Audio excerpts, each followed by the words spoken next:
Something fundamental has shifted in the global financial system. And if you've been paying attention to precious metals over the past year, you've likely noticed the change in tone from major institutions, central banks, and even the analysts who once dismissed gold and silver as relics of the past. This isn't about hype. This isn't about making a quick profit. This is about understanding a structural change that's already underway, one that most people won't recognize until it's become obvious. And by then, the early opportunity will have passed. The question isn't whether gold can reach $5,000 or silver $100. The question is, what forces are converging right now that would make those numbers not just possible, but probable? And more importantly, what does that mean for you? Whether you already hold these assets or you're trying to decide if now is the time to act? Over the next 25 minutes, we're going to walk through this step by step, not with predictions, not with guarantees, but with clarity about what's happening beneath the surface of the markets, how history tends to repeat in cycles, and how thoughtful investors prepare when uncertainty becomes the dominant theme. Let's begin. Here's what's different now compared to even 2 years ago. Central banks around the world have become net buyers of gold at a pace we haven't seen in decades. Not speculation, not sentiment. Actual physical accumulation by the institutions that control monetary policy. When central banks buy gold, they're not doing it because they read a tweet or watched a YouTube video. They're responding to something structural. They're hedging against something they see coming, but cannot publicly acknowledge without causing panic. At the same time, government debt levels globally have crossed thresholds that economists once considered theoretical limits. The United States alone is servicing interest payments on its debt that now rival the entire defense budget. That's not a political statement. That's arithmetic. And arithmetic doesn't care about optimism or narrative. Inflation, the kind that erodes purchasing power quietly over time, has proven stickier than most officials anticipated. Even as headline numbers moderate, the cost of essentials, housing, insurance, and food remains elevated. This creates a problem for savers, for retirees, and for anyone holding currency that loses value faster than their income rises. Now, layer in geopolitical fragmentation. Not just conflict, but the breakdown of the assumptions that held the post-Cold War financial order together. When trust between major economies weakens, the demand for neutral stores of value increases. Gold and silver don't require trust in any government or central bank. That's why they've been used as money for thousands of years. All of these forces are converging, and when they converge, the pressure builds. Eventually, that pressure has to go somewhere. The average investor misses this because the change happens slowly, then suddenly. In 2020, gold briefly touched $2,075. Most people assumed that was the peak, a reaction to pandemic fear that would fade. It pulled back. The narrative shifted to equities, crypto, tech stocks. Precious metals became boring again. But while attention moved elsewhere, the fundamentals didn't improve. They worsened. Debt didn't shrink. Currency creation didn't stop. Geopolitical tensions didn't resolve. Things that drive gold and silver higher over the long term remained intact, even strengthened. Most investors are trained to think in quarters and news cycles and what's trending. Precious metals don't move that way. They move on decade-long waves, on structural imbalances that take years to manifest, then break suddenly when confidence shifts. So when gold recently pushed past $2,900 and silver began testing levels it hasn't seen in over a decade, many investors were caught off guard. They missed the signal because they were watching the noise. Here's the truth. The market doesn't wait for you to be ready. It doesn't send an email when conditions change. The investors who benefit from major moves are the ones who understood the setup before it became obvious. Let's step back and look at history, not as prophecy, but as pattern. In the 1970s, gold moved from $35 to $850 over the course of a decade. That's not a linear move. It was volatile, exhausting, full of pullbacks that shook out weak hands. But the trend was unmistakable, driven by inflation, currency debasement, and a loss of confidence in central planning. In the early 2000s, gold climbed from under $300 to over $1,900 by 2011. Again, not smooth, plenty of corrections. But the macro backdrop was clear: financial crisis, unprecedented central bank intervention, low interest rates, currency expansion. What did both periods have in common? A loss of faith in the ability of central banks to maintain currency stability, a recognition that paper assets were vulnerable, and a move by institutions and individuals toward hard assets that couldn't be printed or debased. We're in a similar environment now, only the numbers are larger, the debt is larger, the deficits are larger, the money supply expansion has been larger, which means, historically, the response in gold and silver should also be larger. This isn't a guarantee. History doesn't repeat exactly, but it rhymes. And when the same conditions that produced explosive moves in the past are present again, dismissing the possibility is not prudent risk management. Let's talk about the $5,000 gold target, not as a certainty, but as a reasoned outcome based on observable trends. First, consider gold's relationship to the money supply. In 1980, when gold peaked near 850, that price represented a certain percentage of the monetary base. If you adjust for the expansion of the money supply since then, gold would need to be well above $3,000 just to match that historical relationship. Some estimates put the inflation-adjusted equivalent closer to $4,000 or higher. Second, consider central bank demand. In 2022 and 2023, central banks purchased over 1,000 tons of gold annually. That's demand that doesn't fluctuate with sentiment or technical charts. It's structural, it's strategic, and it represents a recognition that the US dollar's dominance as the sole reserve currency may be weakening. Third, consider real interest rates. When real rates, meaning interest rates minus inflation, are negative, holding gold becomes more attractive. You're not losing opportunity cost by holding an asset that doesn't yield interest, because the alternative is holding currency that's losing value faster than it earns yield. As long as real rates remain low or negative, the fundamental case for gold remains intact. Fourth, consider investor allocation. Despite recent gains, gold represents a tiny fraction of global financial assets. Most institutional portfolios hold between 1% and 3% in gold, if any. If uncertainty continues and allocation increases even modestly, to say 5 or 7%, the demand shock would be significant relative to supply. When you combine these factors, central bank buying, low real rates, currency debasement, and increased allocation, $5,000 gold stops sounding extreme. It starts sounding like the natural outcome of forces already in motion. Silver is a different animal. It's both a monetary metal and an industrial metal, which gives it unique characteristics and unique volatility. Right now, silver is trading at a ratio to gold that's historically wide. At current prices, it takes roughly 85 to 90 ounces of silver to buy 1 ounce of gold. Historically, that ratio has averaged closer to 60, and during precious metal bull markets, it's compressed to 40 or even lower. If gold moves to $5,000 and the ratio simply reverts to 50, that puts silver at $100 without any additional industrial demand. It's a mathematical outcome of mean reversion. But there's more to the story. Silver has significant industrial applications: solar panels, electronics, electric vehicles, battery technology. As electrification and green energy build-outs continue, silver demand from industry is expected to increase, potentially outstripping supply. Unlike gold, which is mostly recycled and held, silver is consumed. Once it's used in a solar panel or circuit board, it's often gone. This creates a structural deficit in the silver market that hasn't been fully priced in. Add to this the fact that silver is a smaller market than gold. It takes less capital to move the price. When investor demand kicks in alongside industrial demand, the upside moves can be swift and significant. In 1980, silver briefly touched $50. In 2011, it reached $49. Both times, it was driven by a combination of monetary fear and investment demand. If we're entering a similar environment now, with more monetary instability and more industrial demand, $100 silver isn't a fantasy. It's a reasonable upper boundary of a bull market that's already begun. If you're someone who's been holding gold and silver perhaps for years, through periods where it felt frustrating or stagnant, this section is for you. First, understand that patience is being rewarded. The thesis you believed in, the reason you allocated capital toward hard assets, is playing out. That doesn't mean the path ahead is smooth. But it does mean the macro backdrop is confirming your decision. Your job now is not to get emotional, not to get greedy, not to start leveraging up or taking risks you didn't plan for. Your job is to stay disciplined. If you hold physical metal, recognize that your position is about preservation and insurance as much as appreciation. Physical gold and silver can't be hacked, can't be diluted, can't be seized by a third party if held properly. In a world where financial systems are increasingly fragile, that's valuable. If you hold gold and silver through ETFs, mining stocks, or other vehicles, pay attention to liquidity and counterparty risk. Not all exposure is the same. During periods of stress, paper claims on metal can behave differently than physical metal. Don't chase the move. If you've been holding and the price has already moved significantly, resist the urge to pile in at higher prices without a plan. Bull markets have corrections, sometimes violent ones. The investors who survive and profit are the ones who don't panic on the dips and don't get reckless on the rallies. Consider taking partial profits if your position has grown beyond your risk tolerance.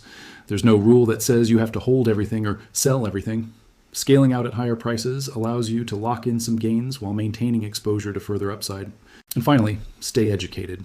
The environment is dynamic. What's true today may shift tomorrow, but the underlying principles, sound money, limited supply, historical store of value, those don't change. If you're watching this and you don't own any gold or silver, you're likely feeling one of two things. Either you're kicking yourself for missing the move, or you're skeptical that there's still opportunity. Let's address both. First, missing the early part of a move doesn't mean you've missed the move. In the 1970s, gold didn't go from $35 to $850 in 1 year. It took a decade, with plenty of entry points along the way.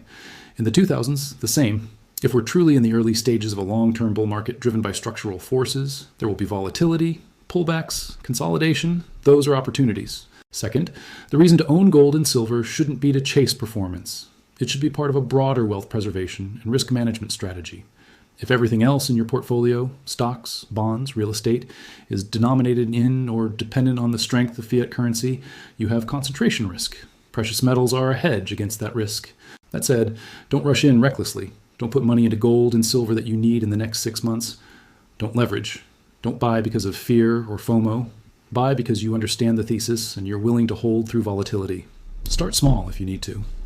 A 5% allocation to precious metals is a reasonable starting point for most portfolios. If the thesis plays out, that allocation will grow. If it doesn't, the rest of your portfolio buffers the downside. Consider both physical metal and equity exposure through mining stocks. Physical gives you direct ownership and insurance. Miners give you leverage to the metal price and potential income through dividends. Both have a role depending on your goals and risk tolerance. And don't let perfect be the enemy of good. Waiting for the perfect entry, the perfect price, the perfect signal often means never entering at all. Better to start building a position with conviction and scale over time than to wait on the sidelines while the fundamentals continue deteriorating. Let's zoom out and talk about the forces that are really driving this, because understanding the why is more important than fixating on the what. The first force is debt. Global debt, public and private, is at levels never seen in peacetime. Servicing that debt requires either economic growth or currency debasement. Growth is slowing. That leaves debasement. Central banks are trapped. If they raise rates too high, they break the economy and trigger defaults. If they keep rates too low, they fuel inflation and destroy currency value. There's no clean exit. And in that environment, hard assets outperform paper assets. The second force is geopolitical fragmentation. The world is moving away from a unipolar order toward a multipolar one. That creates uncertainty about which currencies, which systems, which institutions can be trusted. When trust is uncertain, gold and silver become neutral referees. The third force is investor psychology. After a decade of easy money and rising asset prices, confidence has been high. But confidence is fragile. One major bank failure, one debt crisis, one geopolitical shock, and sentiment can shift fast. When it does, capital flows to safety. And gold and silver are the oldest forms of financial safety humanity has ever known. The fourth force is supply and demand. Gold mining production is relatively flat. New discoveries are rare. Silver faces similar constraints with added industrial demand. Meanwhile, investment demand and central bank demand are rising. When demand outpaces supply in any market, prices rise. These aren't short-term forces. These are structural. And structural forces create long-term trends. So what do disciplined investors do in this environment? They don't panic. They don't speculate wildly. They don't abandon their plan. They assess their current allocation and ask whether it reflects the risks they see. If they're overweight equities and underweight hard assets, they consider rebalancing. Not all at once, but systematically. They do their own research. They don't blindly follow anyone, including this video. They read, they study history, they understand the mechanics of what's happening. Informed conviction is stronger than borrowed opinion. They manage position size. No single asset class should dominate a portfolio to the point where you lose sleep. Precious metals are important, but they're part of a diversified strategy, not the entire strategy. They think in years, not days. Gold and silver are not day trading vehicles for most people. They're long-term holds that protect wealth and grow purchasing power over time. Short-term volatility is the price you pay for long-term stability. They avoid leverage. Borrowing to buy gold or silver amplifies risk in a way that defeats the purpose of the asset. The point is safety and preservation, not maximum speculation. And they stay humble. Markets can remain irrational longer than you can remain solvent. Even when you're right about the macro thesis, timing can be off. Risk management is about surviving long enough to be proven right. Let's be very clear about what you should not do right now. Don't panic buy. Don't see gold at $3,000 and silver at $35 and think you need to go all in immediately. Emotional decisions lead to regret. Build positions thoughtfully. Don't over-leverage. Using margin, taking out loans, or borrowing against other assets to buy precious metals is a recipe for disaster. Volatility will shake you out before the thesis plays out. Don't ignore the rest of your financial life. Precious metals are part of a plan, not the plan. Make sure you have liquidity, an emergency fund, insurance, and diversified exposure. Don't follow hype. Social media is full of people making wild price predictions with no accountability. Some are genuine, some are trying to pump their own positions. Your financial future is too important to outsource to strangers on the internet. Don't try to time the perfect top or bottom. No one can. Even professionals get it wrong. Dollar cost averaging, scaling in over time, is the antidote to the hubris of thinking you can outsmart the market. Don't neglect security. If you're buying physical metal, store it properly. Don't keep large amounts at home without proper safeguards. Don't brag about your holdings. Discretion is part of the strategy. And finally, don't assume this is a straight line. Bull markets have corrections, sometimes sharp ones. The investors who succeed are the ones who expect volatility, plan for it, and don't get shaken out when it comes. One of the most underestimated aspects of major market moves is psychology. Not the psychology of the market, but the psychology of the individual investor. When gold moves from $2,000 to $3,000, it feels exciting. When it moves from $3,000 to $4,000, it feels validating. But when it moves from $4,000 to $5,000, something changes. The media attention increases. Friends and family start asking questions. You start wondering if you should sell. This is the moment where most people make mistakes. They either sell too early out of fear that the top is near, or they hold too long out of greed, hoping for even higher prices. The antidote is having a plan before the move happens. Know in advance at what price levels you'll consider taking partial profits. Know what percentage of your position is for long-term hold versus tactical trading. Know what external events, policy changes, inflation data would change your thesis. Without a plan, you're at the mercy of emotion. And emotion is the enemy of wealth building. Similarly, if you're not in the market yet, watching gold and silver rise can create FOMO, fear of missing out. That fear can push you to enter at precisely the wrong time, at the top of a short-term move, only to experience an immediate correction that shakes your confidence. The solution is the same. Have a plan. Decide in advance what allocation makes sense for your risk tolerance and goals. Then execute that plan systematically, regardless of short-term price action. We mentioned central bank buying earlier, but it's worth expanding on because it's one of the most significant signals in this entire setup. Central banks don't buy gold for profit. They buy it for stability. They buy it as a hedge against currency risk, geopolitical risk, and systemic risk. When Poland, China, India, Turkey, and other nations significantly increase their gold reserves, they're making a statement. They're saying they don't fully trust the current system. They're diversifying away from dollar dependence. They're preparing for a future where the rules might change. This isn't conspiracy. It's openly reported by institutions like the World Gold Council. But the implications are profound. If central banks are buying, it suggests they see something in the macro picture that concerns them. And if they're concerned, individual investors should be paying attention. Moreover, central bank demand creates a floor under the market. It's steady, persistent, and not driven by sentiment. Even if investment demand wavers, central bank demand provides support. That changes the risk-reward profile for holding gold. For silver, there's no equivalent central bank demand, but there is industrial demand that functions similarly. It's structural, ongoing, and not speculative. This creates a baseline that smooths volatility and supports long-term trends. Let's talk about risk and reward in plain terms. The risk of holding gold and silver right now is that the macro thesis doesn't play out as expected. Maybe central banks get inflation under control without currency debasement. Maybe geopolitical tensions ease. Maybe debt levels stabilize. In that scenario, gold and silver could consolidate or pull back. The reward is that the macro thesis accelerates. Inflation returns with force. Currency crises emerge. Debt spirals out of control. In that scenario, gold and silver could move far beyond current levels, potentially to $5,000 and $100 or higher, protecting purchasing power while other assets falter. Now compare that to the risk and reward of not holding gold and silver. The risk of not holding is that your entire portfolio is exposed to currency risk, policy risk, and systemic risk without a hedge. If the dollar weakens significantly, if inflation erodes bond returns, if equities enter a prolonged bear market, you have no offset. The reward of not holding is that you can deploy capital elsewhere, potentially into higher returning assets during a period of stability and growth. Which scenario seems more likely given current conditions? Which aligns with the historical pattern of how debt crises and currency crises resolve? This isn't about fear, it's about probability.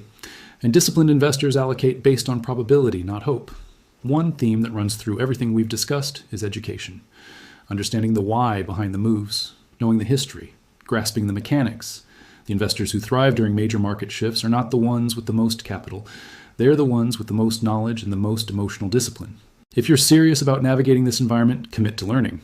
Read books on monetary history, study past gold and silver bull markets, understand how central banks operate, how currency systems evolve, how geopolitical events impact markets. This isn't entertainment. This is your financial future. And the more you understand, the less likely you are to make emotional decisions. Knowledge creates confidence. Confidence creates patience. Patience creates wealth. There are no shortcuts. But there is a path, and that path is paved with education, discipline, and time. It's also worth noting that this isn't just a US story. This is a global story. In many countries, inflation is even worse than in the United States. Currency devaluation is more severe. Political instability is higher. In those environments, the demand for gold and silver as a store of value is even more acute. When citizens in emerging markets lose faith in their local currency, they don't move into dollars like they used to. Increasingly, they're moving into gold, into Bitcoin, into assets that transcend national borders. This creates a global bid for precious metals that's broader and deeper than in past cycles.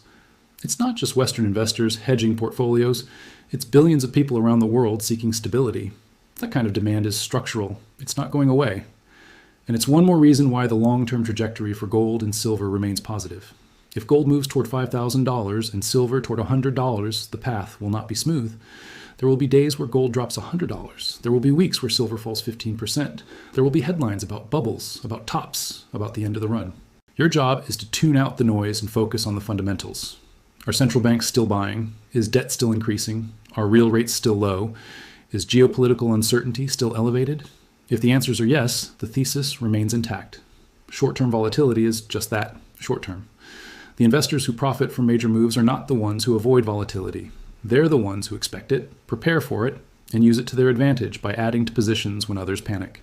Volatility is not risk. Permanent loss of capital is risk. Volatility is just price movement, and price movement creates opportunity for those who are prepared. We've covered a lot of ground. Let's bring it together. The global financial system is under pressure. Debt levels are unsustainable. Currency stability is questioned. Geopolitical order is fragmenting. In that environment, gold and silver are not speculative bets. They're rational responses. The possibility of $5,000 gold and $100 silver is not hype. It's a reasonable outcome based on historical precedent, current supply and demand dynamics, and the structural forces at play. If you already hold these assets, stay disciplined. Don't get emotional. Don't over-leverage. Don't chase the move. Let the thesis play out. If you don't hold these assets yet, don't panic, but don't ignore the signals either. Start building a position thoughtfully. Educate yourself. Manage risk. Think long-term. This is not about getting rich quick. This is about preserving wealth, protecting purchasing power, and positioning for a world that's changing faster than most people realize. The crisis is not coming. The crisis is here. It's unfolding slowly beneath the surface in debt levels and currency debasement and institutional behavior. Those who see it early have time to prepare. Those who wait for headlines will act too late. You don't have to predict the future. You just have to understand the present and respond rationally. The investors who do that, who stay informed, disciplined, and patient, will navigate this period successfully. The noise will be loud, the volatility will be real, but the fundamentals are clear. Stay focused, stay educated, and stay prepared. This is not the end of the financial system, but it is the end of the illusion that debt doesn't matter, that currency can be printed without consequence, and that the old rules still apply. For those who understand that, gold and silver are not just assets. They're lifeboats. The storm is already here.